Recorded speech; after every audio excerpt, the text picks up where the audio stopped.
Kiss Lovers, panggung Dangdut Akademi 8 menjadi tempat bertemunya mimpi para akademia dari berbagai daerah. Ada yang memulai perjalanan dari panggung hajatan, ada pula yang harus melewati perjalanan jauh dan kondisi serba terbatas.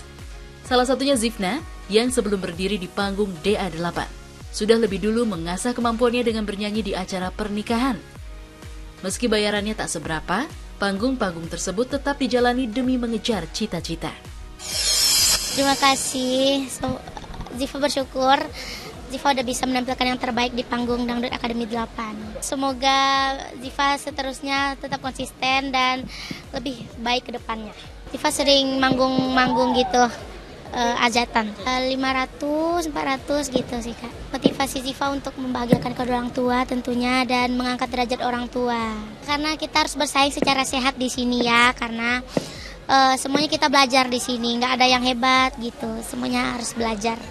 Semua teman-teman di sini berat-berat menurut Ziva karena ini grup terakhir juga kan Kak, sangat berat bagi Ziva. Alhamdulillah bangga banget.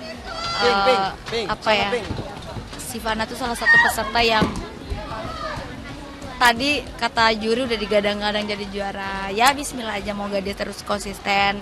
Apalagi kan karakternya emang waduh, udah deh, aku aja angkat tangan, lihat nada tingginya gimana, luar biasa. Jadi Cepi sebagai coachnya tuh jadi kebanggaan sendiri gitu, bisa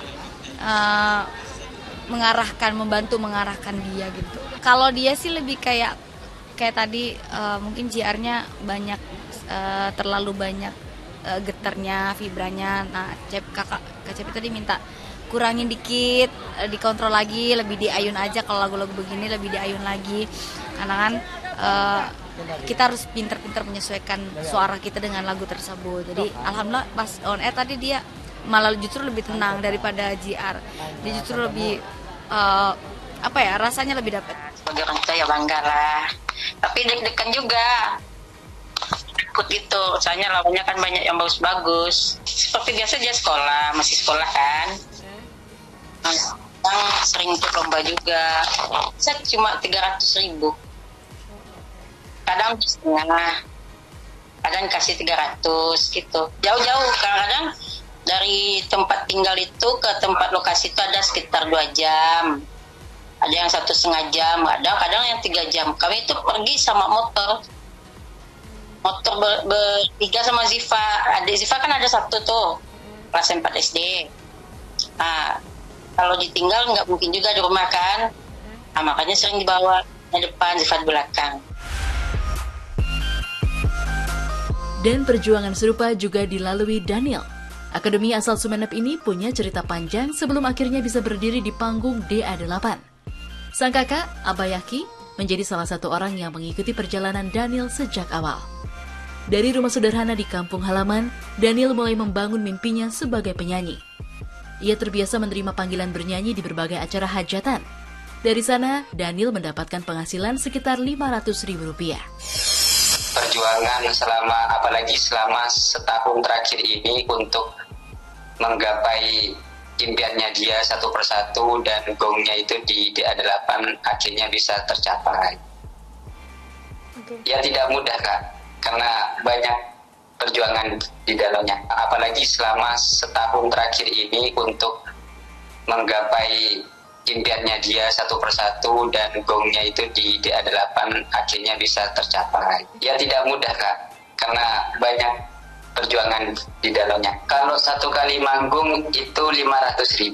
Pinter nyanyi, bisa nyanyi itu udah dari SD mungkin ya Kak. Cuman dia fokus untuk belajar, dia basicnya pop. Fokus untuk belajar itu sejak SMA lah. Dia juga di masa lembu itu sering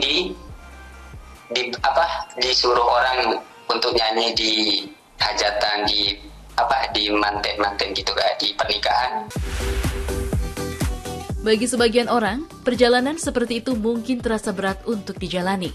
Tapi Daniel justru terus melangkah. Apalagi kampung halamannya di masa lembu, Sumeneb, membuat perjalanan menuju pusat kota bukan perkara mudah.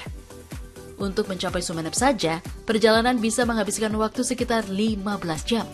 Sementara untuk menuju Jakarta, waktu tempuhnya bisa mencapai sekitar 30 jam. jarak sejauh itu harus dilalui demi satu tujuan, mendapatkan kesempatan untuk mewujudkan impiannya sebagai penyanyi. Jauh banget perjalanan dari Masa Lembu ke Pelabuhan Sumeneb itu membutuhkan waktu 15 jam kurang lebih, kurang lebih 30 jam kalau di total. Bangga banget Kak, karena saya tahu perjuangannya seperti apa. Saya juga ikut serta ketika dia berjuang, mulai dari dia nyanyi panggung ke panggung, terus mulai dia jualan juga, dan bahkan di tahap audisi pun kita ke Cirebon berdua, dan sempat pulangnya itu ketinggalan kereta juga. Sama almarhum bapak itu diminta untuk ikut DA, dan dia sempat mau ikut DA di DA 5 dulu, cuman tidak kesampaian ikut dia kalau tidak salah, dan balik lagi akhirnya di 2025,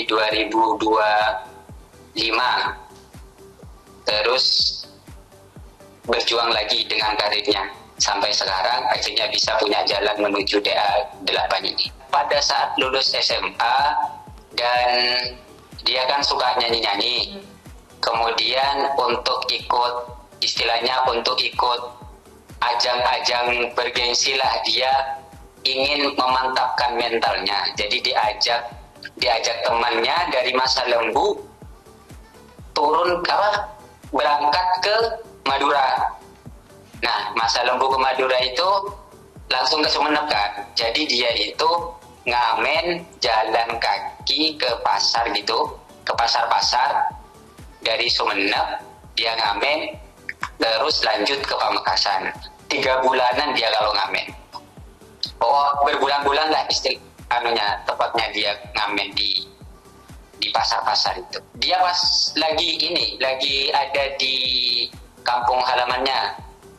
Jadi diajak untuk mencari, istilahnya mengais rezeki lah, karena kan masih belum dapat pekerjaan, lulus sekolah itu kan.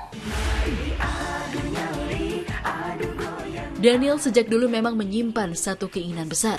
Ia ingin menjadi penyanyi sekaligus memberikan kehidupan yang lebih baik bagi kedua orang tuanya. Karena itu, ketika akhirnya berhasil menembus DA 8, kebahagiaan bukan hanya dirasakan oleh Daniel, tetapi juga seluruh keluarga. Bagi sang kakak, keberhasilan Daniel sampai ke panggung DA 8 seolah menjadi jawaban dari doa dan perjuangan yang selama ini mereka jalani.